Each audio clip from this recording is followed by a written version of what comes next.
L'équipe, j'espère que vous allez bien aujourd'hui. Nouveau ActuFoot, la trêve internationale vient d'arriver à son terme et on connaît la quasi-totalité des équipes qualifiées pour la Coupe du Monde. On va évidemment faire le point sur les derniers tickets validés pour le Qatar, notamment en zone Afrique et pas que. À l'heure où je vous parle, le tirage au sort des groupes n'a pas encore été effectué, mais vous savez quoi, je vais attendre en post-production afin de pouvoir caler les poules à ce moment précis. Les adversaires dont l'équipe de France a écopé, y compris. Alors tranquille, compliqué, abordable, je peux pas encore savoir, je ferai une vidéo spéciale dès demain, soyez là. Un mot rapide, tenez sur la section féminine de notre sport favori. Pour le compte d'un El Clasico en quart de finale de Ligue des Champions, le Barça a battu son ennemi madrilène à domicile afin d'aller chercher une place dans le dernier carré. Or, au-delà du résultat, ce choc est devenu historique. Le Camp Nou a accueilli pas loin de 92 000 personnes dans ses tribunes, une affluence record largement soulignée par la presse espagnole. À titre de comparaison, le précédent plus haut niveau enregistré datait de 1999 en Chine, à quelques centaines de spectateurs près. Ce fait inédit est pas passé inaperçu à l'exemple de l'Angleterre qui en fait la une. Bref, la série est toujours sponsorisée par OneFootball, l'application numéro 1 sur tout ce qui touche le ballon rond, dont le foot féminin. La suite de la C1 est à suivre gratuitement dans la description. Au passage, je compte sur vous pour lâcher votre meilleur pouce levé. Les amis, j'aimerais vraiment qu'on atteigne la barre des 5000 likes, ce serait top. Merci vraiment à tous ceux qui le feront, vous êtes les boss.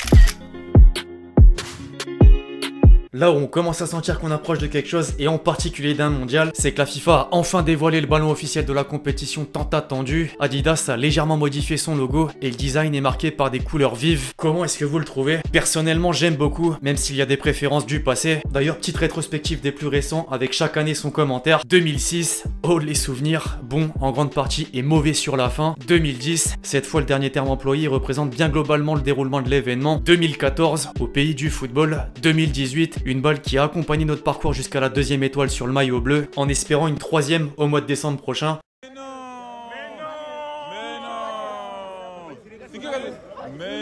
Mais non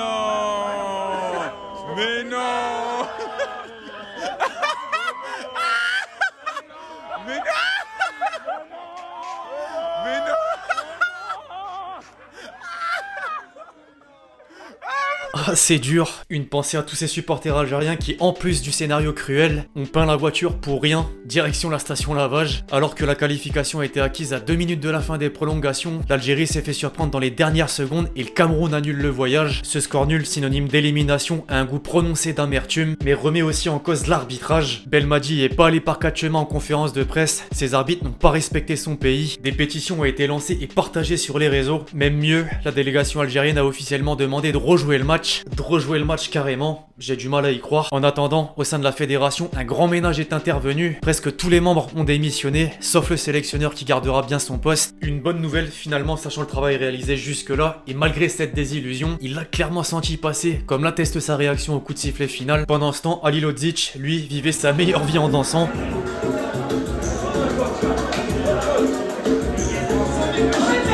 Le contraste est violent. Le Maroc a pris son billet grâce à sa large victoire face à la République démocratique du Congo. C'était plus difficile pour le Sénégal lors du remake de la finale de la CAN contre l'Égypte. Les Lions l'ont emporté à l'issue d'une séance de tir au but. Les Égyptiens ont à leur tour crié injustice. Premièrement pour le laser envoyé sur le visage de Salah provoquant un raté. Ensuite, une plainte a été déposée contre la fédération sénégalaise pour violence et racisme. Entre banderoles d'insultes, gestes injurieux ou encore vitres du bus de joueurs cassés, c'était trop. Quoi qu'il en soit, deux grandes nations sont hors de course. Et c'est pas tout. Dans la continuité, cette première page du journal L'équipe me permet d'introduire la chose. Il n'en restera que deux. Mané a effacé le pharaon. De la même manière, Lewandowski a pris le dessus sur Zlatan. La Pologne a battu la Suède 2-0 et le buteur polonais s'est illustré à l'ouverture du score. Il y avait moins de suspense dans l'autre finale, Portugal-Macédoine du Nord. Les Macédoniens n'ont malheureusement pas réussi à reproduire leur exploit. Bruno Fernandes a inscrit son doublé et offre aussi la chance de poursuivre le rêve. Pour reprendre Abola, les confrères Record et Ojogo utilisent le même cliché de sa célébration avec Ronaldo. Récapitulons, zone Europe, le Pays de Galles et l'Ukraine ou l'Écosse peuvent toujours espérer se qualifier. Sur le continent américain, le Mexique et les États-Unis se sont ajoutés. Idem en Afrique pour la Tunisie et le Ghana qui a éliminé le Nigeria. Ce dernier ne disputera pas la Coupe du Monde pour la première fois depuis 2006.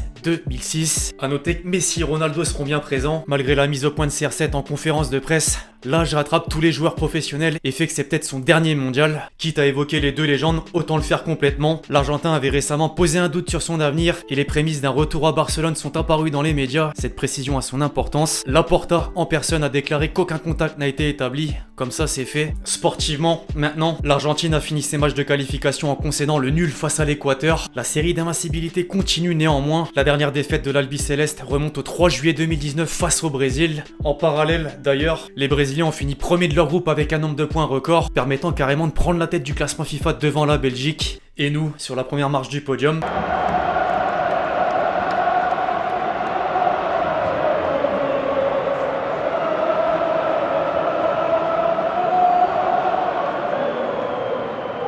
Pour un Lensois, le ton monte, même à Lille. Heureusement, au passage, comme l'a dit Dédé, les sifflets et l'adversité en club sont regrettables. D'ailleurs, pareillement pour la pancarte de Klose taguée aux abords de Pierre Mauroy. Bref, le principal à retenir est ce succès 5-0 face à l'Afrique du Sud. Des noms se sont démarqués, à commencer par Giroud, qui a inscrit son 48e but en bleu. Encore 3 seulement et Titi est égalé. À ce sujet, l'homme de la soirée a du chemin à faire pour arriver à ce cap, mais il y pense déjà. Au même âge, Henry était à 8 réalisations, Mbappé 26, c'est énorme. Alors la première titularisation en équipe de France de Klose n'a pas été manquée à l'image de Bielefeld, son ancien club. Simultanément, une mention spéciale à Saliba et Maignan placés sur la feuille de match. Au rayon des matchs amicaux, l'Espagne s'est également contentée d'une manita contre l'Islande. La Roja monte en intensité au fil des mois et montre un niveau de classe mondiale, écrivait Super Déporté. L'Angleterre de son côté a affronté notre précédent adversaire. Les 3 Lions ont fait 1, 2 et 3-0. Le Star a opté pour un jeu de mots afin d'illustrer sa joie, tandis que les autres quotidiens pointent du doigt certains supporters. Maguire est de plus en plus contesté de par ses prestations et fait face à des moqueries. Southgate a tenu à le défendre en conférence de presse. Or, si ses propos de soutien du sélectionneur sont relayés, l'Express retient une autre phrase. Le défenseur devra se battre pour obtenir sa place dans les 23 joueurs anglais qui iront au Qatar.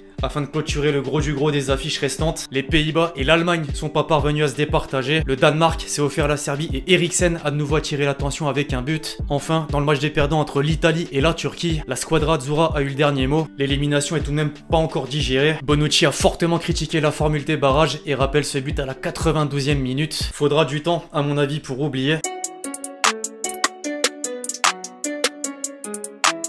Court aparté à présent sur une interview de Nasser Al-Khelaifi. Le président parisien s'est en fait confié dans les colonnes de la BBC et a abordé plusieurs sujets intéressants, dont le PSG ainsi que la Super League. Tiens, vous connaissez la recette. Je cite: nous avons acheté le Paris Saint-Germain pour 70 millions d'euros. Nous avons depuis reçu des offres de plusieurs milliards. C'est la marque que nous avons construite comme un véritable investissement. Les gens critiquent parce que c'est une richesse souveraine. L'argent infini, ça aide, mais on va pas s'en plaindre. Notre investissement dans le PSG n'est pas seulement un club. Imaginez que le PSG fasse pas partie de la Ligue 1. Où trouverait-elle un fonds d'investissement? Le CVC, pour investir 1,5 milliard d'euros qui vont au petit club pour investir. Quand on regarde l'ensemble de ce que nous faisons, ça a permis de relever le niveau. Personne peut le contredire. Sur la Super League, désormais, je lis: j'aurais pu accepter le chèque de 400 millions d'euros. Ils m'ont invité et quand j'ai dit non, ils ont dit qu'ils ne m'avaient pas invité. Ça les résume. Si j'avais pas pensé qu'à moi, j'aurais pu le faire, surtout pendant le Covid. Mais qu'en est-il de l'écosystème, des fans et des valeurs que vous représentez? Séphérine était un peu là-dedans, le président de l'UEFA. Avec la Super League, vous parlez de 3 clubs. Ils savent qu'il n'y a aucune chance. Les gens meurent en Ukraine et n'ont nulle part où dormir et nous nous battons pour la Super League. Par contre, ça c'était osé en comparaison aux morts sur les chantiers des stades au Qatar. Le problème des clubs de la Super League est qu'ils ne sont pas stables, ils n'ont pas de vision financière à long terme, ils ne cessent de parler de leur contrat légal. Ce qu'ils oublient, c'est que le football est un contrat social. Et une dernière pour la route à destination de Florentino Pérez. Il m'a parlé lors du match de C1 et m'a dit: nous devons arriver à un point où nous pouvons nous parler. J'ai été très dur, j'ai dit que j'étais heureux de parler, mais s'il allait faire des choses dans mon dos, je suis pas intéressé. Le lien est pas prêt de se reformer. On arrive à la question que vous m'avez posée dans les commentaires du dernier Actu Foot. Est-ce que tu penses que Tchouaméni aura les épaules pour devenir le leader de l'équipe de France plus tard? On pourrait en dire autant pour Kamavinga. On connaît tous son niveau et la marge de progression qu'il peut encore y avoir. La réponse est oui, tout simplement. Bref, l'équipe, c'est tout pour l'Actu Foot du jour. J'espère que vous l'avez kiffé. Je compte sur vous si c'est le cas pour lâcher votre meilleur pouce levé. Très important. Pensez à lâcher votre question et votre commentaire pour le prochain épisode. Puis d'ici là, on se retrouve très vite sur la chaîne pour de nouvelles vidéos. C'était Alexis. Ciao, ciao.